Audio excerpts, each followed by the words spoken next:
Welcome today to the 1216 podcast. I am 12.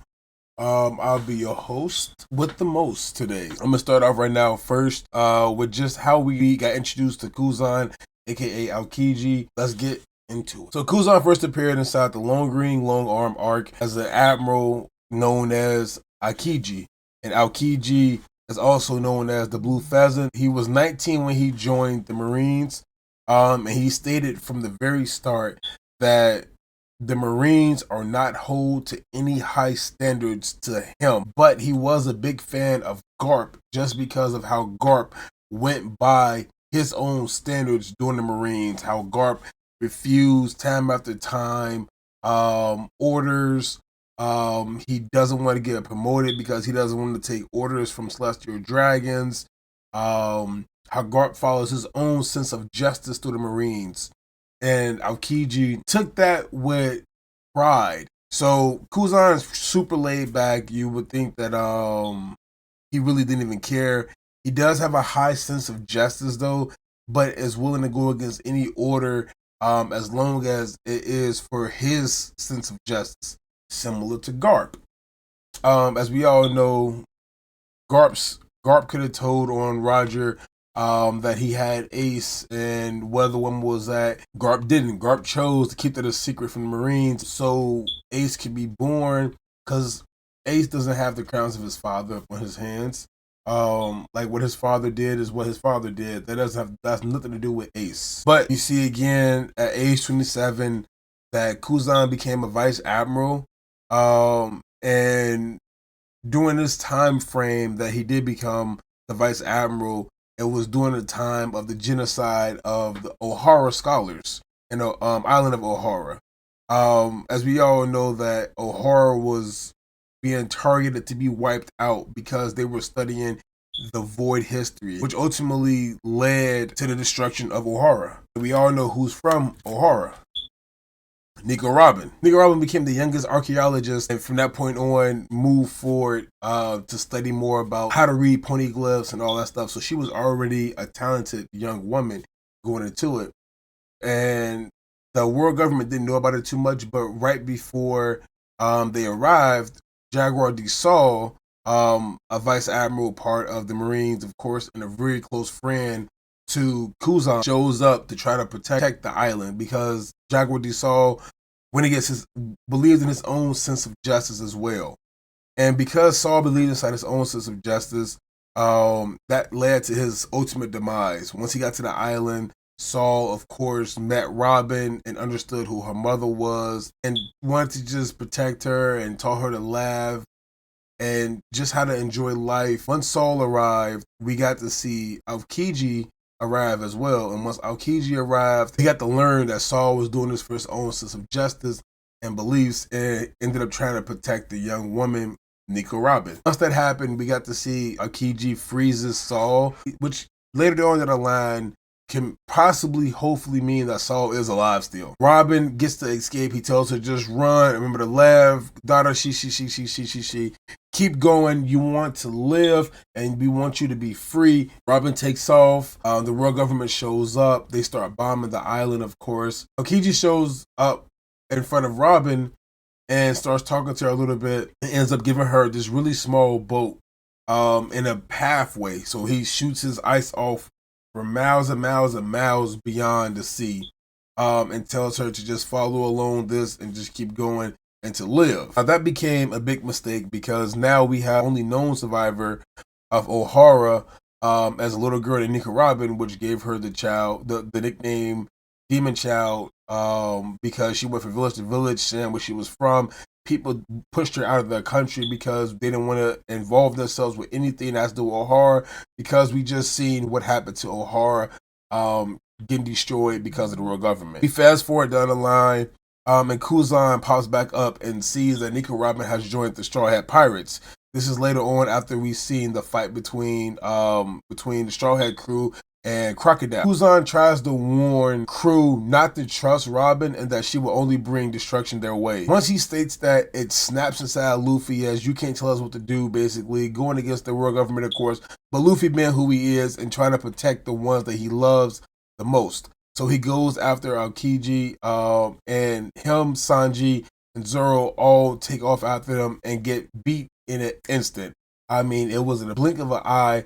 Aokiji froze all of them. Aokiji, once he froze all of them, he talked more and just understood that Straw Hats and Luffy in general realized that since they did take out a warlord of the sea, Crocodile, because of the injustice Crocodile was doing to Alabasta, he's seen to just say, you know what, I have a new respect for you. As a captain and as a leader, I hope you know what you're doing, basically. And unfreezes them and lets them live. Kuzan shows up later on down the line again as after the Straw Hat Pirates beat CP9 at Enies Lobby. Once they beat them at Enies Lobby, of course, Kuzan just pops up for a brief time, and then he disappears again for some chapters. Kuzan pops up later on down the line, and we get to see at the Water 7 arc. Frankie finally coming aboard the ships and all of that good stuff going on. Gali Law, Kuzan ended up blaming the Straw Hat Pirates for everything that happened at Water 7, just so Gali Law and Frankie family can all live in peace without having to worry about the world government coming after them. That, of course, is when we got to see how Aokiji lived his life, similar to what Jaguar de Saul was doing, and just wanted to make sure that she would just have a life to just live out. Then we get the flash towards the next time we get to see Aokiji, and Aokiji is one of the Admiral Marineford arc. Aokiji takes on Whitebeard. As soon as Whitebeard shows up, Aokiji jumps out his seat immediately, boom, and says, I'll take care of this, and tries to stop Whitebeard. Doesn't happen though. Whitebeard instantly shows his power by using the Shimmer fruit to break through all the ice that comes up there. He then uses a huge move to brings in a tsunami. As the tsunami comes in, Aokiji shoots off both ways and freezes the tsunami. But as the war goes on, we see that Aokiji does have observational haki and armament haki, and can use it because as he's fighting off the pirates that are trying to come up from the Whitebeard Grand Fleet to try to save Ace, he ends up battling, because he can't battle Whitebeard because it's just uneven now. He ends up battling Juzo, Diamond Juzo, and during that battle, he ends up taking Juzo's arm off by freezing his arm. We get to see some more feats though, just because Kuzan was able to do that. And as Kuzan was pushing towards the end of the war, we didn't get too much from him after that. But once the war was over, Kuzan was looking to move up because Sengoku was stepping down. And because Sengoku started to step down, Goku's first thought in his mind was, let's have Aokiji take over the role as the fleet admiral. Of course, that role was that was denied. They wanted somebody with a little bit more power and structure to them, such as Sakazuki. And Sakazuki ended up fighting Kuzan on Puck Hazard for 10 days. That fight lasted because they wanted to see that Sakazuki, his true sense of justice versus actual justice from Kuzan, who would come out on top.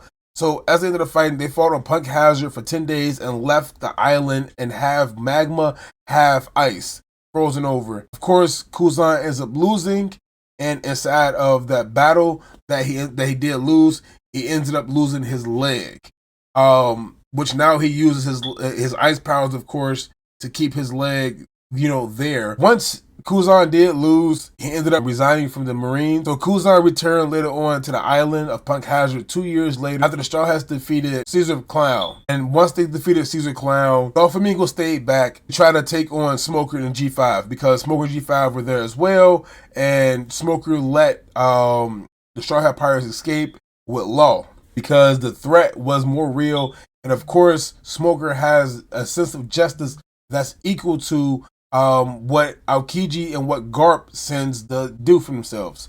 So that their true sense of justice, not just a true sense of justice like Sakazuki. Kuzan arrives, he saves Smoker's life, and asks Smoker and the G5 to not tell anybody about his whereabouts. Smoker agrees because he again has similar views and questions the intent of the Marines from time to time. Then we skip over to the Dressrosa arc. Dressrosa arc is when we then again see Kuzan pop back up, and Kuzan is back to back with Robin, and he's just telling Robin to remember to live your life. This is your life. Remember to live it. Once Dressrosa is over, Blackbeard tried to actually recruit Kuzan until his one of the 10 captains of Blackbeard's crew. Skip forward to the manga for manga readers only. This part is going to be like a little spoiler alert for anybody who's not caught up in the manga, so you cut out the video now. During the manga, we get a flashback recently inside chapter 1081 as Blackbeard is trying to recruit, and we get to see like some tactics that he went through with it. Kuzan's at the bar, he's chilling, and all of Blackbeard's crew, well, most of them are frozen outside of the bar. Kuzan froze all of them over and said to Blackbeard, "You know what happened. I didn't start this. You know how your crew is." They get to talking some more. Blackbeard ends up asking him to just unfreeze them all. They talk it out, and they laugh about everything that happens. Kuzan starts to tell stories and jokes about the time he was in the Marines, and what happened between him and Sakazuki. Lafitte later on asks Blackbeard, "Hey, should we just take his powers from him? We can do it right now. We can kill him, take his devil fruit, and give it to somebody else." Blackbeard says, right before Blackbeard starts talking, Kuzan stands up and gets ready for battle and tells him straight up, like, "Hey, I'm ready for war right now. I'll send you all back to the Ice Ages in a blink of an eye." Blackbeard says, whoa, relax. This is not what we're here for. It's just that you're free now. You're free to do whatever you want to do. Mind you that Kuzan spoke to Smoker and G5. And during this time right now, we know who SWORD is. SWORD is the organization of Marines who resigned that then become able to do whatever they want to do without holding ties to the Marines, such as what we see with DS Drake, we know Kobe's a part of as well, and a few other people. And the captain of SWORD, of course, is Garp. We see now that Garp ends up showing up on Pirate Island, Blackbeard's hideout, of course. This is during an entire fight scene. He's telling Kuzan to just give it up, put back on your uniform, and let's go. Let's start this sense of justice over it again. And that begins an all-out brawl, which is taking place right now between Garp and Kuzan. I want to bring to you guys more of this, of course, later down the line with the other admirals. Those some we won't have too much on just yet because Ryugoku, of course, just popped up at the right before Wano started and during Wano. So we don't have too much information about him yet, or Fujitori, because Fujitori is also new. So I'll get you guys those later on down the line once we get more information about him, and of course Kizaru as well. If you did enjoy the video, of course, please hit that like button, that subscribe button, and please stay tuned for more of the 1216 podcast as we bring to you some of the greatest stuff in the world with reacts, with trailers, reviews, anything you could think of. We're going to bring it back to you every single time here on the same channel. Make sure you tell your friend, tell a friend about us. We out.